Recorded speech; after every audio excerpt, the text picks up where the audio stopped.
Mnohí potápanie prirovnávajú k lietaniu pod vodou, navyše obohatenom o nádherné výjavy.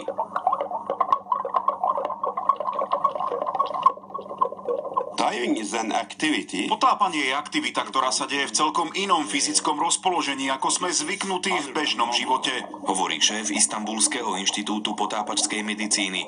Vynoriť sa z vody je podľa neho náročnejšie, ako do nej vojsť. Je to zlaté pravidlo potápania. Pri vynáraní treba dýchať pomaly a normálne. Nesmiete zadržať dých. Ak to urobíte, vzduch vo vašich pľúcach sa veľmi roztiahne a môže dôjsť až k ich roztrhnutiu.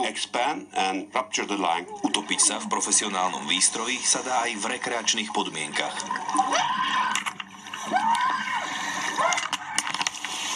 Ako keď piloti helikoptéry cvičili, ako uniknúť zo stroja v prípade, že skončí vo vode. Opustil simulátor a vynáral sa z metrovej hĺbky. Zadržal dých a roztrhlo mu pľúca. Súdno-lekársky ústav v Martine je jediným pracoviskom v Českej republike a na Slovensku, ktorý sa špecializuje na potápačské nehody. Jeho prednosta preto veľmi dobre vie, ktorý faktor ľudia podceňujú najčastejšie. To je to prílišné ľudské ego.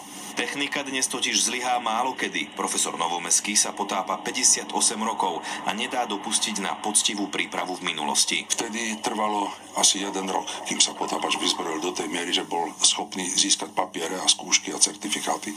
Dnes sa to robí v Egypte za 2 až 3 dní. V bazéne prvý ponor, druhý ponor v mori. On tam získa akúsi falošnú sebadôveru.